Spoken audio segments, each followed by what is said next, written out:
يا صل وسلم دائما أبدا على حبيبك خير الخلق كلهم. هو الحبيب الذي ترجى شفاعته لكل هول من الأهوال مقتحم. درس شوق محمد صلى على سيدنا ومولانا محمد وعلى آل سيدنا مولانا محمد مبارك وسلم عليه. زمان دین اسلام معزز مسلمانان هم تیر جمعه کی ما د حضور نبی کریم سرور دو عالم محمد مصطفی صلی الله علیه وسلم د خاندان متعلق څه تذکرہ کړې و او بعضی هغه واقعات چې د رسول الله صلی الله علیه وسلم د پیدایش نه مخکې هغه ما ذکر کړی. دې جمعه کې به هم ان شاء الله د رسول الله مبارک د پیدایش نه مخکې واقعات او د پیدایش نه بعد مختصر سیرت ذکر کوو. د حضور نبی کریم صلی الله علیه وسلم مختلف قسم نمونه چې الله جل جلاله هغه ته د احمد نوم یې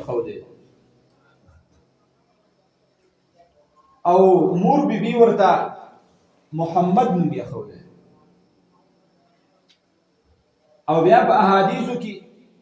مختلف قسم نمونه د رسول الله مبارک دا ذکر شوی دي. د رسول الله د پلار نوم عبد الله او د نیکه نوم عبد المطلب او بیا د رسول الله صلی الله علیه وسلم د مور بیبي آمینه نوم او د پلاری وهب نوم او د دغه آمینه د ترنوم چې کومو هغه وهب. د رسول الله صلی الله علیه وسلم تربیت دا خپل نیکه عبد المطلب صاحب کړو او چې کله عبد المطلب صاحب وفات شو نو دا غینه بعد بیا تربیت ابو طالب صاحب او د حضور صلی الله علیه وسلم د مور بیبي تربیت چې کوم دی پالنه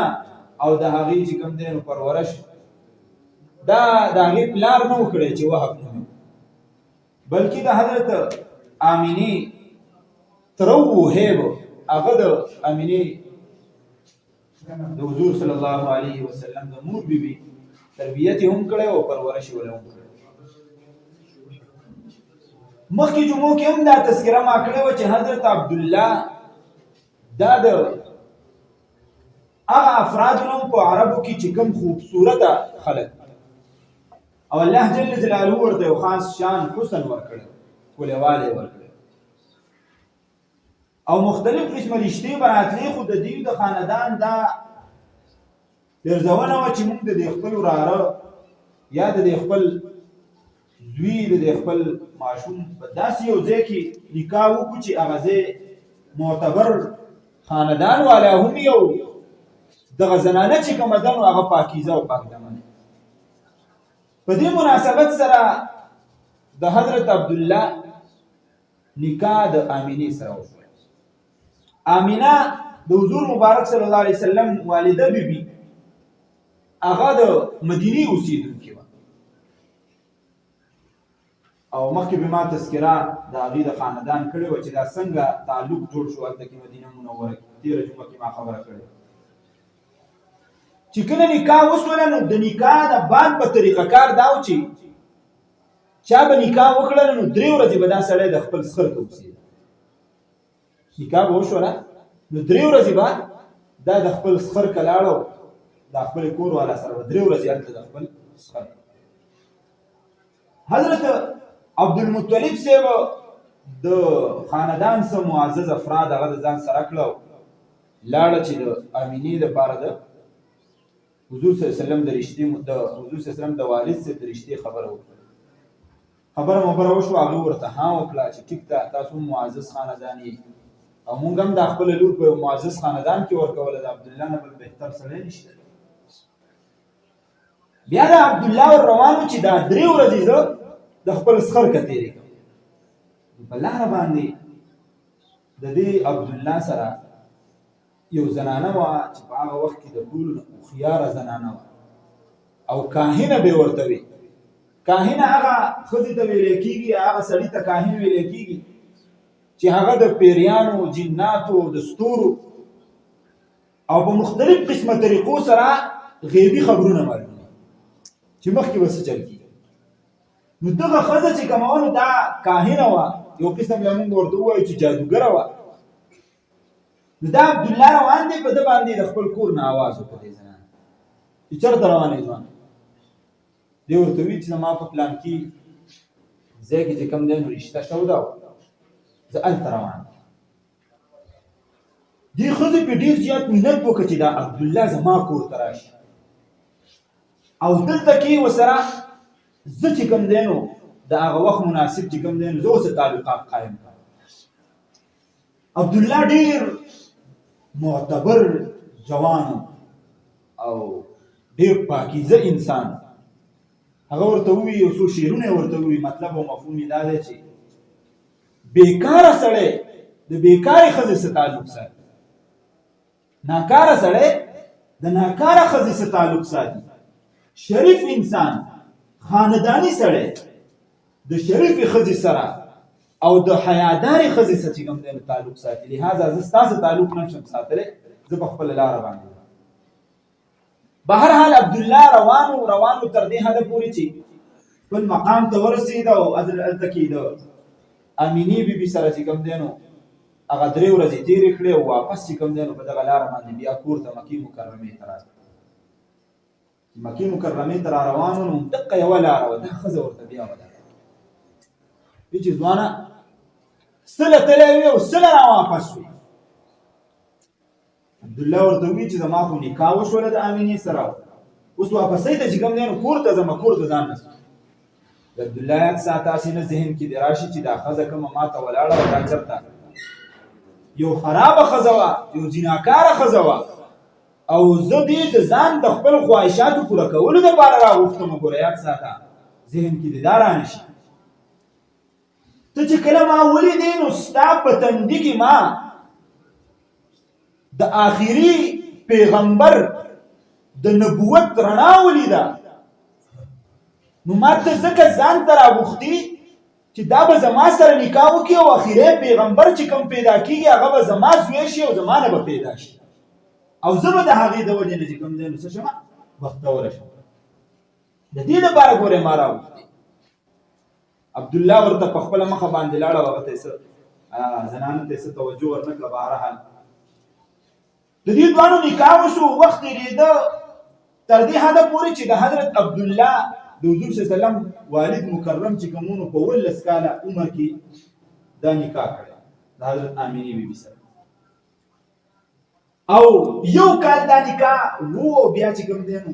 حضرت عبدالله چې کوم دی نو هغه په لاره کې وفات شو. د 18 کالو په عمر کې د رسول الله مبارک والد مکرم هغه وفات شوی. په یو تجارتي قافله کې تللی و، په راتلو کې په مدینه منوره کې په څه مرض راغی، څه تبه پرې راغله، ډېره دوایي ورته هغې قافلې والا وکړه خو هغه صحت یې روغ نه شو او د هغې د وجې نه چې کوم دی نو دی وفات شو. په مدینه منوره کې بس دفن شو. بهرحال وخت تېرېده د رسول الله صلی الله علیه وسلم د پیدایش دا وخت چې کله رانږدې شو نو حضرت آمینه د رسول الله مبارک مور بیبي هغه وایي چې په کومو زنانو باندې څنګه عام طور باندې د ماشوم دا بوجي په خېټه باندې د دې قسمه خبرو زما سره د سرې نه څه احساس نه او نه الله جل جلاله دا قسمه تکلیفونه ما ته راکول او ما ته باقاعده طور باندې پته ولګېده چې کله وخت د ولادت حضرت محمد رسول الله نږدې شو نو ما ته پته لګېده چې زمونږ د علاقې ته داسې برکات را روان دي چې په عربو کې عام ماحول دا و چې ځمکې دشتې او دا بیابانونه وو شینکې مینکې دا به نه وو معمولي غونډه کې چېرته کې درب کبل به و چې هغه به خلکو خپلو څارویو له ورکا خو په دغه زمانه کې چې د رسول الله مبارک د پیدایش نه مخکې څومره معامله وه دا هر سره وچ شوي وو او احدسالي راغلې وه په مشکله به چاته چې کوم دی نو څه ډوډۍ څه خوراک میلاوېده خو چې کله د رسول الله مبارک د پیدایش وخت رانږدې شو نو دا هر سره چې کوم دی نو دا تر و تازه شو هر سره چې کوم دی نو سرسبز و شاداب شو او یو عجیبه غونډه کې ماحول چې کوم دی نو پیدا شو د دغې نه مخکې به خلکو چې کوم دی نو شرابونه کبابونه پردۍ ډکېتۍ او دا چې کوم دی نو غلا دا شوکي دا ډاکي او دا چې کوم دی نو خراب کارونه زناونه دا په عروج باندې خو چې کله د رسول الله مبارک د پیدایش دا وخت رانږدې شو نو په خلکو کې یو احساس پیدا شو چېرې راغونډه پکار ده دا څومره غلط کارونه چې کېږي د دې مخنیوی پکار دی نو خلکو کمیټیانې وایي جوړې کړې او د دې سیس چې کوم دی نو د بندش هغه ترتیب یې جوړ یعنی د رسول الله مبارک د پیدایش نه مخکې الله جل جلاله موسم فضا مخلوق دا برابر او حضرت آمینه بیبي هغه وایي چې کله رسول الله صلی الله علیه وسلم هغه دنیا ته راته پیدا کېده نو چې څنګه پیدا شو نو ما ولیده چې د رسول الله مبارک دا ګوته چې کومه وه د اسمان طرف ته چې پیدا شو نو فورا یې اسمان طرف ته چې کوم دی نو ګوته اوچته او په یو روایت کې راځي چې کله حضور نبی کریم صلی الله علیه وسلم پیدا شو نو فورا په سجده باندې سبحان الله ونعم رسول الله صلی الله علیه وسلم په دغه ماشومتوب کې په سجده باندې پریوت او حضرت آمینه بیبي ارشاد فرمایي چې کله رسول الله مبارک پیدا شو نو یو پلقه او یو رڼا چې کوم دی نو اوچته شوله او ما دا رڼا په مختلفو ځایونو کې ولیدله او علما کرام فرمایي چې دا رڼا د نبوت رڼا وه دا رڼا چې کوم دی نو خلکو ته د هدایت رڼا وه او تر دې حده پورې علما کرامو لیکلي دي چې دا رڼا کوم ځای ته رسېدلې ده او چا په کوم ځای کې په دغه وخت باندې لیدلې ده نو الله جل جلاله د رسول الله صلی الله علیه وسلم په دور کې دغه ځای ته چې کوم دی نو د رسول الله صلی الله علیه وسلم پیغام د الله جل جلاله توحید دا چې کوم دی نو رسولی او چې رسول الله صلی الله علیه وسلم کله نو پیدا شوی نو دا عبدالله حضور صلی الله علیه وسلم پلار محترم هغه وایي ما به قسمه قسمه خوبونه لیدل یو ورځ مې خوب داسې ولیده چې زه پروت یم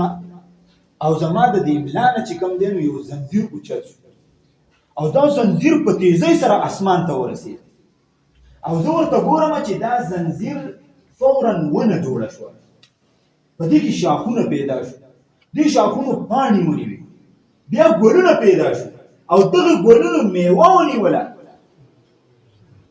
زه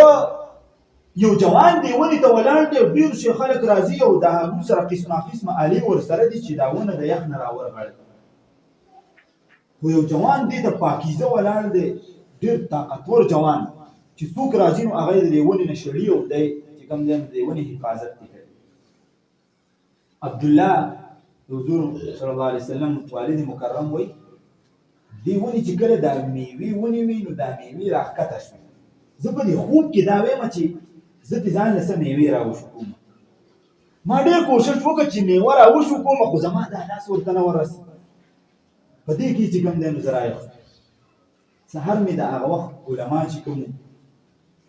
هغوی ته مې دا خپل خوب بیان چې ما بېګا شپه داسې خوب لیدلی هغې ټولو راته وویل چې مبارک شه کوم آخري پیغمبر پیدا کېږي نو دا به ستا په نسل کې یعنې ستا بچی به وي او هغه بچی چې کوم دی نو پیدا شو خو ما ورته وویل چې دا ونه دا میوه چې نیولې ده او زه یې نشم راشو کولی د دې څه تعبیر دی د دې څه مقصد دی پرې خو ما ته د هغه وخت علما کرامو وویل چې خفه کېږه مه دا ونه به کمال ته رسي دا ونه حضور نبی کریم صلی الله علیه وسلم دا ونه شریعت دی دا به میوې نیسي دا به خورېږي خو یاد ساته دا میوه ته ځکه نشي راشو کولی چې د نبوت هغه مزه چې ستا زوی ته میلاویږي هغه به ته په خپلو سترګو وینې د هغه نه به مخکې چې کوم دی نو ته مړ کېږي او زه هغه شانتې وشوله چې حضرت عبدالله د حضور صلی الله علیه وسلم والد مکرم هغه د 18 کالو په عمر کې وفات شو او حضور نبی کریم صلی الله علیه وسلم د هغه چهره مبارکه د هغه میوه هغه خواږه د اولاد هغه ولید بهرحال د رسول الله صلی الله علیه وسلم د پیدایش نه بعد هم قص عجیبه غونته کې چې کوم دینو ماحول وای جوړ شوی او د هغه نشاندایانې به چې کوم دینو په هغه وخت کې چې کوم کاهنانو کوم جادوګرانو هغه به ودلې خلکو ته چې دا سړی چې کوم دینو په دې کې چې کوم دینو نشانه هغه په دې شان سره چې کله وې دارانا اوچته شولنو حضرت عبدالمطلب صاحب په دې وخت کې وای په کعبه کې دنه په حرم شریف کې فورا وای عبدالمطلب کور ته رامنډه کړاو وی چې ما خو عجیبه غونډه کې کار ولیده وی چې څه شی دی ولیده تاسو ته وښه وی چې د حرم د کعبې چې کوم دیوالونه هغه لاندې ځمکې ته راغله او بیا اوچت شو نو فورا زه پوه شوم چې خامخا څه چل شوی دی او چې کور ته واپس لاړم نو د امینې نه مې تپوس وکړ چې امینې بیبي کور کې خو نوی څه ماشوم نه دی راغلی ما ته وویل چې رسول الله صلی الله علیه وسلم پیدا شوی او په هغه وخت کې چې کوم کافرانو وایي هغوی د ځان دپاره غټ غټ بوتان جوړ کړي او د هغو بتخانې چې څومره وي چې رسول الله مبارک څنګه پیدا شو نو په هغې کې چې وایي څومره بوتان هغه ټول چې کوم دی نو پړ مخې راپرېوته ځمکې یو کافر وایي تواریخو لیکلي دي تاریخ دا خبره لیکلې ده چې د ټولو نه غټ کوم بوت چې رسول الله مبارک په کوم وخت کې پیدا شو نو دا یو پیر راګوزار شو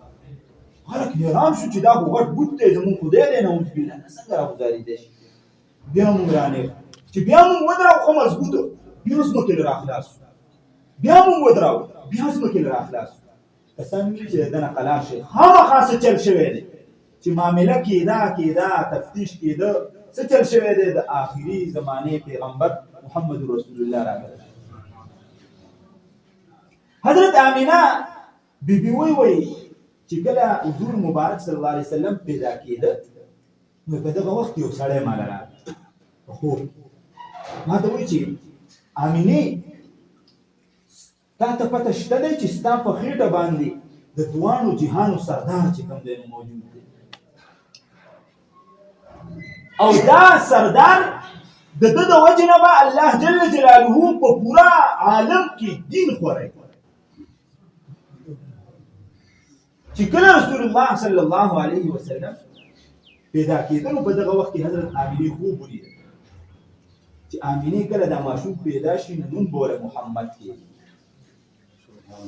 د هغې طریقې موافق نوم ورله محمد کېږي او تر دې حده پورې علماء کرامو لیکلي دي بلکې ډېرو کتابونو لیکلي دي تاریخ ابن هشام هم لیکلي ده دا خبره چې کله رسول الله صلی الله علیه وسلم دنیا ته راغی نو تر دغه وخته پورې به شیطانان چې څومره وو او څومره سرکشه جنات وو هغه به بره اسمانونو ته خاطر او د خلکو پټې خبرې به یې معلومولې خو چې رسول الله صلی الله علیه وسلم څنګه پیدا شو نو په شیطانانو باندې دا بره تلل منع شو هغوی تپوس وکړه چې مخکې به موږ برخه په ازاده باندې تلو اوس نه شو تللی دا څه وجه کېدی شي چې د آخري زمانې پیغمبر محمد رسول الله راغلی دی ځکه چې کله رسول الله صلی الله علیه وسلم پیدا شو وایي نو په فارس کې داسې یو آتشکده وه آتشکده هغه ځای ته ویلی کېږي چې په کوم کې مجوسیان عبادت کوي اور یې ځان ته بل کړی هغه اور بلیږي او دوی مخامخ ناستي او چې د دوی د عبادت کومه طریقه کاري هغه عبادت کوي په هغه طریقې سره 1000 سال شوي چې په هغې فارس کې چې کومه آتشکده وه په هغې کې چېرته اور نه مړ شوی خو چې کله وایي رسول الله صلی الله علیه وسلم پیدا شو نو وایي هغه اور اکدم بند شو هغه ټول خلک چې کوم دی نو آتشکدې نه باد او تر دې حده پورې علما کرام لیکلي دي چې رسول الله مبارک کله پیدا شو نو په هغه زمانه کې د کسرا ماڼۍ چې کومې وي نو هغه ډېرې معتبرې وي، ډېرې غټې به شمارل کېدې. او په هغه وخت کې د هغې پاچاهت چې کوم و سوپر پاور نو چې کله رسول الله مبارک پیدا شو نو د هغې ماڼونه به غټې غټې کمرې راتلې او لاندې به چې کوم دی لګېدې. باچا تپوس وکړ چې دا څه معامله کېدی شي، زلزله راغلې ده که څه چل دی چې زمونږ د ماڼونه دا غټې کمرې راځي او لاندې پرېوځي؟ چا ورته وویل چې نه، هېڅ زلزله نه راغلې. رسول الله د آخري امت چې کوم پیغمبر دی محمد رسول الله په دنیا ته تشریف راوړی دی، د دې د وجې نه ستا ماڼۍ اوس چې کوم دی نو د هغه مخې ته نشي ټینګېدی. دومره برکتونه رسول الله مبارک د ځان سره راوړي چې کله رسول الله صلی الله علیه وسلم پیدا شو نو حضرت آمینی بی ورله پی ورکړه، سینې ته واچوه. خو د عربو معمول دا و چې خلکو به په شهرونو کې معتبر کوم خاندانونه وو هغوی به په شهرونو کې خپل ځامن نه ساتل، بانډو ته به یې لېږل. د دې لپاره به یې لېږل چې بانډو کې به ډېر صفا اوبه هم وي، دوړې چغې سورې سا او څه دا کیسې میسې به نه وي، فضا به صفا وه، هوا به صفا وه. د دې د وجې نه غرونو ته به خپل ماشومان لېږل. او یو وجه یې دا وه چې په غرونو کې به صفا عربي وه چې څومره شعر ته ځي نو ژبه چې کوم دی نو دا کمزوري کېږي، قسمه قسمه خبرې پکې راځي. خو چې غرونو ته ځي نو هغه پخه او زږه چې کوم دی نو ژبه خلک وایي. د دې وجې نه خلکو به خپل ماشومان غرونو ته لېږل. د رسول الله صلی الله علیه وسلم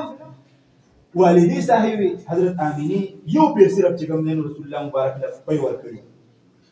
بیا د حضور صلی الله علیه وسلم پی چې کوم دی نو تقریبا هغه ستوزله سویبې ورکړي. سویبه د ابو لهب چې کوم دی نو یوه وینده وه سویبه. او دا چې کله حضرت محمد رسول الله صلی الله علیه وسلم پیدا شو نو دغه وینځه چې کومه وه د ابو لهب دا په ابو لهب پسې ورغله چې ستا د عمل ورور عبدالله چې کوم دی نو زوی پیدا شوی او په تا باندې مې زیری دی. موږ ته وایي زیری مې در باندې په تا باندې زما زیری دی. د ابو لهب سخت کافر و او د رسول الله مبارک په هر ځای کې دښمني کړې ده. اولنی ګزار په دې خپل وراره باندې په محمد رسول الله باندې دا ابو لهب کړی دی د کمر دومره سخته دښمني کړې. خو دې ابو لهب وایي چې څنګه پې ما دا زیری وکړم نو ده ما ته ووایي چې دا ګوته یې داسې کړی چې زه ته ما ازاده کړې په دې خوشحالۍ کې ته ما ازاده کړې. امام بخاري رحمه الله خپل کتاب کې یو ټکی نقل کړی دی چې دا ابو لهب کله مړ شو نو چا په خوب کې ولیده چې الله جل جلاله در سره څه معامله وکړه. ده ورته وویل چې ډېر سخت عذاب کې مبتلا یم، سخت عذاب کې مبتلا یم. خو چې کله د پیر ورځ راځي د پیر ورځ نو عذاب را باندې لږ کمیږي. وایي چې څنګه عذاب د باندې کمیږي؟ وایي چې په دې کټه ګوته کې مې پی پیدا کېږي، پی. او دا پی زه روم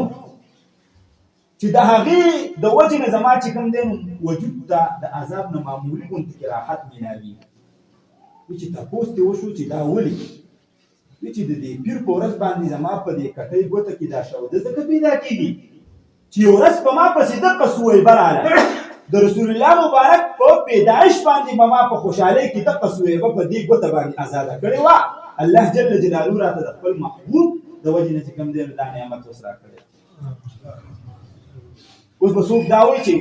د رسول الله مبارک دومره لوی دښمن و نو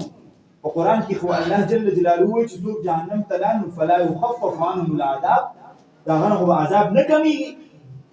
یاد ساتئ د هغه نه په دې باندې څه عذاب نه کمیږي. جهنم داسې تیز اور دی چې هغې ته د ګوتې شوده چې کوم دی نو هغه څه فرق نه شي راوستی. که په بالټو شوده ورته وراړې نو د هغې پکې پته نه لګي. خو دا د دې دپاره چې الله جل جلاله دقې سړي له سوخ ورکوي چې ما د پیغمبر په پیدایش باندې خپله وینځه ازاده کړې ده، نن یې ما ته دا نعمت رارسي. کاش که ما چېرته په پیغمبر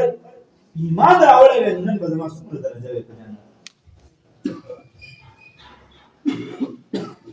نو حضور مبارک ته بیا دقې وینځي سویبې چې کوم دی نو یو څو ورځې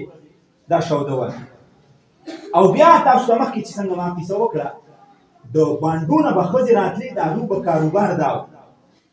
چې په ښار کې به ګرځېدې د چا به ماشوم شوی و هغه به یې د ځان سره کړه وا به یې غسه او په دیاړۍ باندې به هغې له چې کوم دی نو شوده ورکول. د طائف یوه زنانه حلیمه سعدیه رضی الله تعالی عنها چې دا د رسول الله مبارک رضاعي مور ده، دا هم په دغې ښځو کې لاندې راکوزه شوه شهر ته او ګرځېدله را ګرځېدله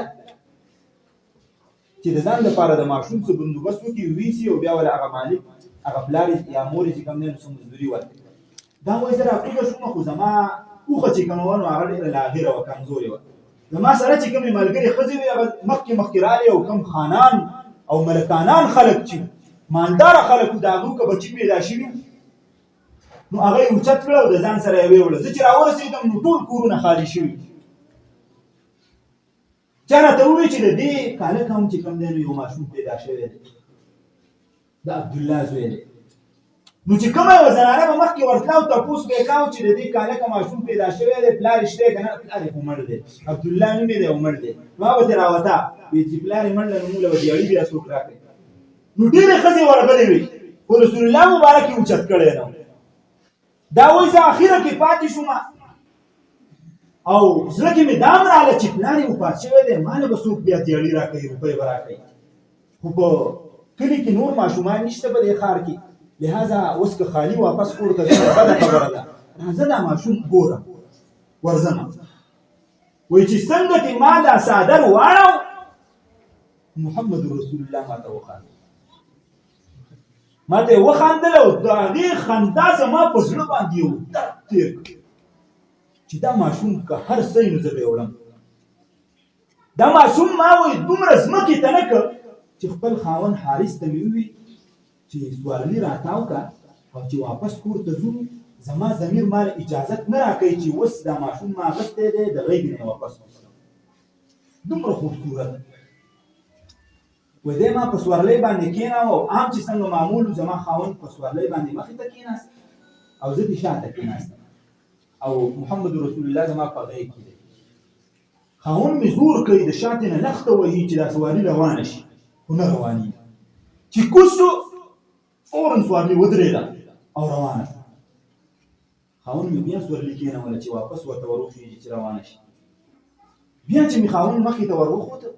سوارلي بیا چې کوم دی نو ناسته ده او نه پاسي. ما ته مې خاوند ووي حارث چې خامخا څه چل دی ته لږه مخکې کېنه او زه به چې کوم دی نو شاته کېنم چې دا سوارلي ځي او که نه ځي. زما خاوند شاته کېناست او زه یې مخې ته کېنولم او زما په مخ کې محمد رسول الله صلی الله علیه وسلم دغسې په غیږ کې چې څنګه وې دا چل وشو فورا سورلي پاڅېده او روانه شوه. دا د څه د وجې نه روانه شوه؟ دا د دې د وجې نه روانه شوه چې د رسول الله مبارک مخې ته د چا شا راشي دا الله جل جلاله نه غوښتل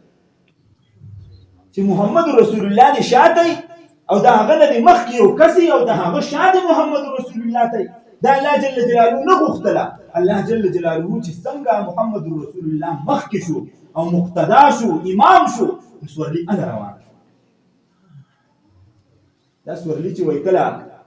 خپل ځای ته ورسېده او مونږ خپل ځای ته ورسېدو لاړو نو دغه حضرت آمینه بیبي وایي چې حضرت حلیمه سعدیه رضی الله تعالی عنها وایي چې زه کېناستم او په دغه وخت کې وایي زما بل یو ماشوم هم یعنې په سینو کې مې پی نو ما دا محمد رسول الله خپلې ګسې سینې ته واچوه چې پی وسي. نو دې انکار وکړو فورا چې کوم دی نو لاس یې زما وواهه چې لکه مطلب زه نه څکمه ده.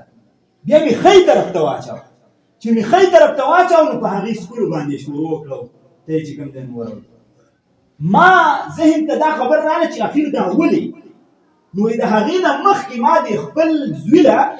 د ګسې سینې نه پی ورکړی و. رسول الله مبارک دومره انصافدار و چې دغه ګسه سینه ستا د یو زوی ده دا بله سینه چې کوم دی نو چا نه ده خوړل لحاظه دا دې ماله راکړی شي او دا ګسه د هغه د پردي حق نه زه حق نشم خوړلی. داسې نبي محمد رسول الله هلته کې وخت تېراو تر دې حده پورې چې ډېر زیات خیال به یې ساته. حلیمه سعدیه رضی الله تعالی عنها هغه فرمایي چې په یو موقع باندې د دې یو لور وه د حلیمه سعدیه د حضور صلی الله علیه وسلم رضایي خور وه، شیما نومېږي شیما. هغې وایي ډېر اصرار شروع کړی و پرې چې مورې زه نن دا ویزې پرېږدمه خو په یو شرط یې پرېږدمه ګورې چې زما سره مې دا کشر رور محمد ځي، که دا راسره نه ځي نو زه ویزې نن نه بعد نه پرېږدم. دا وایي مور یې ورته ډېر مینت وکړ چې ته یې پرېږده دا ماشوم دی ته ماشوم ساتې که ویزې به ساتې، خو دې ورته وایي انکار وکړه چې نه خامخا به راسه دا ځي، که دا ځي نه ما سره زه یې ساتلی شم، که دا نه ځي زه یې نه شم ساتلی. مور دې وایي تپوس وکړي چې اخر لورې دا موجه څه کېدی شي چې ته داسې په دې خپله خبره باندې ټینګی، دا خو به ستا په غیږه کې در سره یي. حل یې وایي نه وي اخره کې حل وایي چې ابۍ زه چې کله دا ماشوم بوسم نو زما بل شانتې کاتی وي، په یو سیکنډ کې زموږ دا ویزې دا مړې شي چې زه یې څنګه پرېږدمه دا ویزې لاړې شي زر مړې شي او زه چې په کوم ځای کې ناسته یم هلته دا ویزې واپس راشي. نو یې بیا څه کوئ چې زر مړې شي واپس زر کور ته ولې نه راځئ؟ نو یې زما مې د خپل ورور د مخ نه څادر اوچت کړی ځم دې خپل ورور ته ګورمه او دا څومره ویزې چې زموږ دي دا ټول دې محمد رسول الله دې مخ ته دا محمد رسول الله. په موقع باندې دا شیما وې رامنډه کړه او دې د ځان سره محمد رسول الله بهر ته ایستلی رامنډه کړه او خپلې مور ته ووایي چې زمونږ غرور محمد چا په چړو باندې ووهه او مړ یې. حلیمه سعدیه وایي ما ورمنډه کړه ډېر سخته پریشانه شوم چې پردی ماشوم مې راوړی دی او داسې ماشوم دی چې د هغه د وجې نه ډېر برکتونه راغلي. حلیمه سعدیه وایي د دغه وخته پورې زمونږ د ډوډۍ درک نه لګېده، خو چې در کلي نه محمد رسول الله زمونږ کلي ته راغلی و نو په ټول کلي کې د څاروو په توکې شوده پیدا شوي او د څومره علاقې والا و هغو ته چې کوم دی نو الله جل جلاله مال ورکړی تر دې حده پورې برکتونه زمونږ کلي ته راغلي و، دومره برکتونه چې دا حلیمه سعدیه وایي خلک به په ما پسې راتله او ما ته به یې وایي چې ای محمد رسول الله خو لرې خبره ده ستاسو بیزې په کوم ځای کې سریږي چې مونږ وایي خواله ځو چې مونږ هم برکتي شي، ستاسو بیزې څاروي په کوم ځای کې سریږي چې زمونږ دا څاروي ورسې سریږي چې دا برکتي شي. نو وایي حلیمه سعدیه رضی الله تعالی عنها وایي ما ورمنډه کړه ومې کتل چې په محمد رسول الله باندې څه چل شوی دی چا وواهه. زما سره مې خپل خاوند هم راغی په یو ځای کې محمد رسول الله ولاړ دی په یو صحرا کې او یوازې ولاړ دی تنې تنها. ما ترې تپوس وکړ بچیه څه چل وشو؟ ورمنډه مې کړه او فوراً مې سینې سره راولګه او کور ته واپس رالم. د خپلې لور نه مې تپوس وکړ چې لور تا چې اوس خبره کوله چې چا په چړو باندې و او کوم دی خو روح موت دی د مینې داغ هېڅ پې نشته دی دا څه ماجرا وه؟ هغه ورته وایي ما ته نوره پته نشته دی خو رسول الله مبارک چې کله لوی شو نو دا قیصه کوي بیا چې په دغه وخت کې یو دوه کسان راغلل او چړې او قینچانې ورسره وي. یو د بل نه تپوس وکړ چې هغه سړی کوم تاسو یادوئ هغه دی دی؟ بل ورته ووایي چې او زما په دې سینه باندې لاس راښکه او د ما ته یې وایي چې سمله یارېږه مه او زما د دې تړتوړي د دې ځای نه واخله تر دې ځای پورې تر دې خېټې د دې هډوکي پورې دا ځای چې کوم دی نو په چاړه باندې غوڅ او دا یې کولاو او دا زړه زما نه راوویست او په دې زړه پسې دومره غونده کې غوښه لګېدل وه. دا غوښه یې زما نه کټ کړه او دا یې ګزاره کړه او د ځان سره یې دوه جامونه راوړل په یو جام کې ورسره اوبه وي. زما دا زړه یو پرشتې ولګېد او د بلې پرشتې زما دا زړه ونیو او د بلې پرشتې ورته ورچولې او دا یې ښه مضبوط چې کوم دی نو څه کړه ووینځل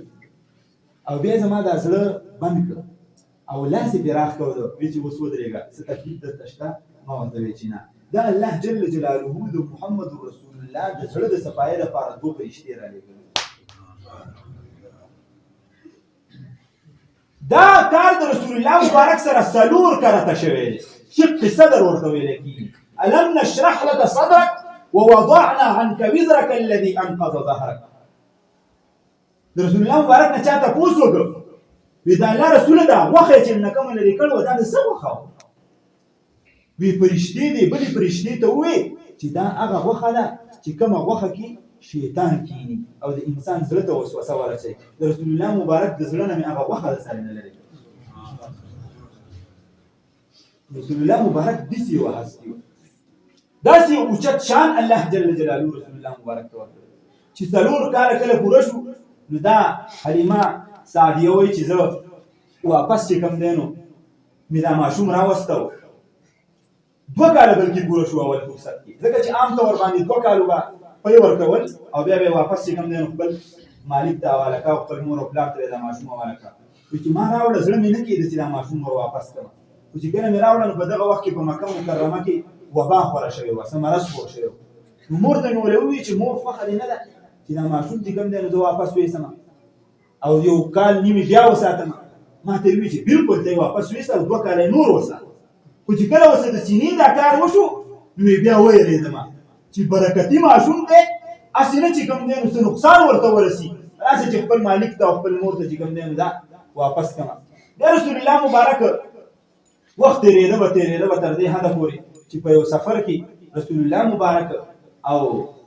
ام ایمن دا د رسول الله مبارک حضرت آمینه بیبي وینځه خادمه وه او آمینه په خپله دا 3 کسان چې کوم دی نو لاړه د عبد الله د حضور صلی الله علیه وسلم د والد مکرم قبر ته لاړ مدینه منورې چې کله ورسېده نو واپسۍ کې هلته کې چې څه و هغه وشو واپس چې کوم دی نو کله را روانو نو د بدر نه سیټ ته یو ځای دی یو مقام دی ابوا مقام ورته وایي ابوا سعودي عرب کې چا وخت تېر کړی دی ویې پېژني ابوا مقام ورته وایي چې هغه ځای ته کله راورسېده نو رسول الله مبارک مور بیبي چې کوم نو په هغې باندې درد راغی او په هغه ځای کې رسول الله مبارک مور بیبي ده وفات شو ام ایمن دا ورسره رسول الله مبارک ډېر زیاته تسلي ورته ورکړه بهرحال هغه یې دفن کړه په هغه ځای باندې ابوا په مقام باندې رسول الله مبارک نه راته واپس کول چې زه به د دې مور خواته بدل وایي د رسول الله مبارک داسې ناست و د قبر په دې خزو باندې داسې سر یې ښکته کړی و داسې ناست و چغې والي چې زه د خپلې مور نه راخوت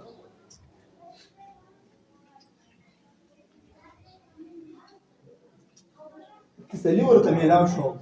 رسول الله مبارک چې کوم دی نو دا واپس خپل مقام ته هغه ام ایمن دا راورسه چې نور واقعات ان شاء الله تعالی ټیم ختم دی رسول الله مبارک د زندګۍ دا سیرت مون شروع کړی دی د ربیع الاول په دې میاشته کې ان شاء الله تعالی په دغه مناسبت سره د رسول الله مبارک سیرت دا په مخکې پورې د وفاته پورې د رسول الله مبارک دا ذکر کو د الله جل جلاله نه د ډېر عمر دا یقین ساتو الله جل جلاله تاسو له عمر راکړي چې دا کیسې دا واقعات د رسول الله مبارک دا به کې پوره کړو او د رسول الله مبارک په زندګۍ کې چې کوم حالات راغلي کوم واقعات او کوم خبرې موږ ته ښودلې وي چې په هغې باندې موږ د دې قصو د وجې عمل شروع واخر دعوانا ان الحمد لله رب العالمين